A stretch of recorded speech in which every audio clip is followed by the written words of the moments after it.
저는 박영호입니다. 올해 73이에요. 평생 이 마을에서 집을 지어왔죠. 제 손으로 지은 집이 이 동네에만 20채가 넘습니다. 하지만 이제는 아무도 저를 찾지 않아요. 작업실에 홀로 앉아 낡은 도면들을 바라보고 있으면 가슴이 먹먹해져요. 이 종이 한 장 한 장에 제 인생이 담겨 있거든요. 젊은 시절엔 이 마을 사람들이 줄을 서서 저를 찾았는데 말이죠. 지금은 빈집만 늘어가고 있습니다. 특히 이 설계도를 볼 때마다 마음이 복잡해져요. 제가 가장 공들여 만든 작품이거든요. 단순한 집 구조가 아니라 뭔가 특별한 아이디어가 숨어 있어요. 하지만 누구도 이걸 알아주지 않죠. 아들 민수는 서울에서 건축회사에 다니며 잘 산다고 하더군요. 가끔 전화할 때마다 바쁘다는 말만 되풀이해요. 며느리는 더 차갑습니다. 시골 냄새 난다며 코를 찌푸리는 모습이 아직도 눈에 선해요. 그러던 어느 주말, 민수가 가족들과 함께 왔습니다. 오랜만이라 반가웠죠. 손자 손녀들 얼굴도 보고 싶었고요. 하지만 분위기는 예사롭지 않았어요. 아버지, 솔직히 말씀드릴게요. 요즘 건축은 완전히 달라졌어요. 민수가 제 작업실을 둘러보며 말했습니다. 컴퓨터 프로그램으로 몇 분 만에 설계가 끝난다고 하더군요. 제가 며칠 밤을 새워 그린 도면들을 보며 고개만 저었어요.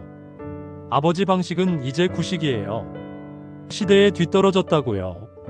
그 말이 가슴에 깊이 박혔습니다. 40이 넘은 나이에도 아직 아버지를 이해하지 못하는 거죠. 며느리는 더 직설적이었어요. 아버지, 이 큰 집에서 혼자 뭘 하세요? 시골집 팔아서 도시 아파트 전세금에 보태면 좋을 텐데요. 식탁에서 저만 빼고 모든 가족이 고개를 끄덕이는 모습을 봤습니다. 이 집은 제가 직접 설계하고 30년 전에 지은 곳인데요. 정들었던 마당의 감나무, 제가 손수 만든 평상까지 모든 게 추억이 담겨 있거든요. 그날 저녁 술자리에서 며느리가 웃으며 던진 말이 정말 아팠어요. 아버지, 이제는 집에서 손님이잖아요.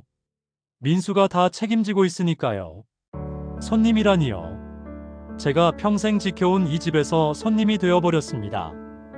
그날 밤 잠이 오지 않았어요. 천장을 바라보며 제 인생이 정말 쓸모없는 건지 자꾸 생각했거든요. 다음날 며느리가 본격적으로 집 정리를 시작했어요. 저는 마당에서 낡은 의자를 수리하고 있었는데 작업실에서 소음이 들렸어요. 가보니 제 도면들을 모두 꺼내놓고 있더군요. 이런 낡은 종이들은 다 폐지로 내놔야겠어요. 먼지만 쌓이고 있잖아요. 심장이 멎을 뻔했습니다. 그 순간 30년간의 기억들이 스쳐 지나갔어요.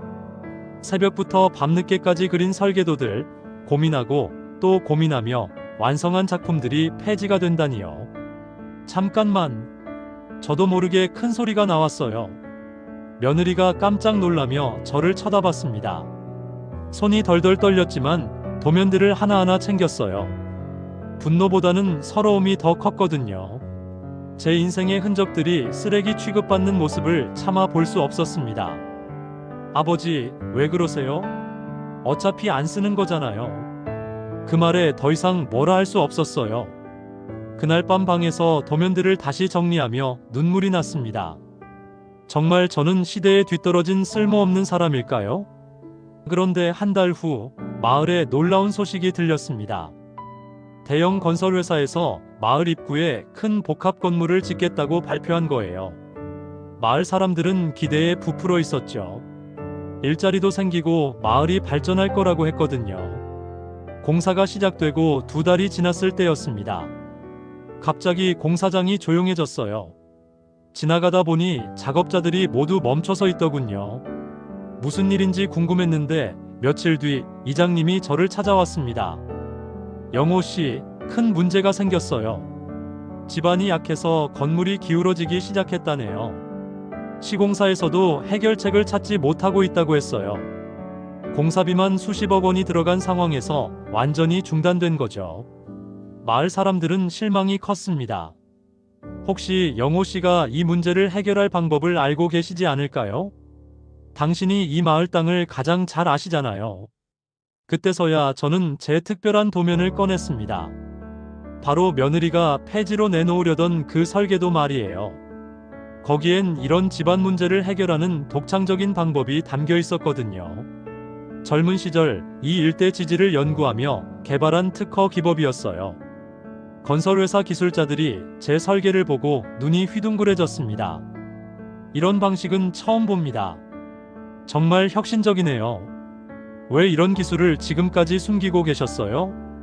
일주일 후 문제가 완전히 해결됐습니다. 언론에서까지 저를 찾아왔어요. 살아있는 건축장인이라며 신문 일면에 제 사진이 실렸죠. 방송국에서도 인터뷰 요청이 쏟아졌습니다. 그제서야 민수와 며느리가 황급히 찾아왔어요. 두 사람 모두 얼굴이 새하얗더군요. 뉴스를 보고 깜짝 놀랐다고 하면서 무릎까지 꿇었습니다. 아버지, 정말 죄송해요. 저희가 아무것도 몰랐어요.